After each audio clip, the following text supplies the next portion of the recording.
Toy izao indray ny mety ho toetry ny andro eny an-dranomasina raha latsinainy 12 aogositra amin'ny 9 maraina hatramin'ny talata 13 aogositra taona 2024 amin'ny 9 maraina.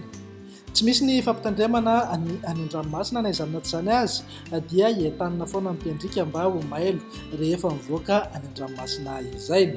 Ho an'ny morontsiraka atsinanana manomboka eo amin'ny tanjona Bobaomby hatrany amin'ny tanjona Angotsy.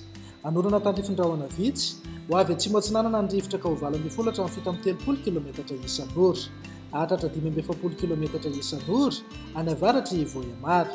Anonjabena herin'ny ranomasina avy mionja 2 hatramin'ny 2 metatra sasany. Tanjona Angotsy hatrany Mahanoro. Anorana malefaka any avaratry ny Nosy-Bora, ho maina ny anakafa.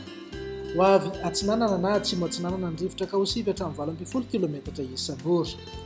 Mihodina ho avy avaratra atsinanana kosa any atsimon'ny Toamasina ka manodidina eo amin'ny 7 hatramin'ny 20 kilometatra isan'ora hatrany. Anonjaben'ny ranomasina avy nionja 2.3 hatramin'ny 2.9 metatra. Mahanoro hatrany Taolanaro.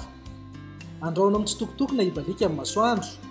Ho avy avaratra atsinanana na avaratra ny rivotra ka ho 20 hatramin'ny 20 kilometatra isan'ora. Hahatratra 7 hatramin'ny 570 kilometatra isan'ora any atsimony Farafangana. Anonjabena herin'ny ranomasina avy nionja 2.4 hatramin'ny 2 metatra. Hahatratra 2 metatra sasany hatramin'ny 3 metatra rehefa manakaiky ny Taolanaro noho ny alin-drano avy atsimo andrefana. Taolanaro hatrany amin'ny tanjona Vohimena. Ibalika amin'ny masoandro ho avy atsimon'ny rivotra ka ho 7 hatramin'ny 20 kilometatra isan'ora. Anonjabena herin'ny ranomasina avy nionja 2 hatramin'ny 2 metatra sasany. Misy alin-drano avy atsimo andrefana. Ho an'ny morontsiraka andrefana, tanjona Vohimena hatrany amin'ny tanjona Ankabomo.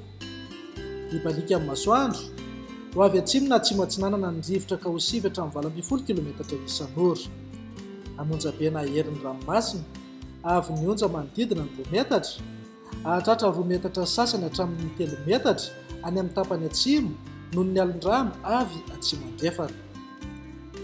Tanjona Ankabomo hatrany amin'ny tanjona Vilanandro. Ho maina amin'ny ankapobeny. Ho avy atsimo na atsimo atsinanana ny rivotra ka ho 7 hatramin'ny 20 kilometatra isan'ora. Hahatratra 20 kilometatra isan'ora indraindray. Ho avy andrefana izany ny tolakandro ka manodidina eo amin'ny 7 hatramin'ny 20 kilometatra isan'ora. Adimy mpanonja nanonjaben'ny ranomasina avy nionja 2 hatramin'ny 2 metatra sasany. Hahatratra 2 metatra rehefa manakaiky ny tanjona Andrabomo. Tanjona Vilanandro hatrany Analalava. Andrahoana vitsy na ibalika amin'ny masoandro ho avy atsinanana na atsimo atsinanana ny rivotra ka ho 7 hatramin'ny 20 kilometatra isan'ora. Ho avy andrefana kosa ny tolakandro ka manodidina eo amin'ny 7 hatramin'ny 20 kilometatra isan'ora. Ho tonina 5 mpanonja ny ranomasina avy nionja ho latsaky ny 8.7 metatra. Ny amarana anazy eo Analalava hatrany amin'ny tanjona Bobaomby. Ibalika amin'ny masoandro iovaova ny fitsokan'ny rivotra ka ho 7 hatramin'ny 20 kilometatra isan'ora. Ho tonina 5 mpanonja ny ranomasina avy nionja 8.2 hatramin'ny 2.2 metatra.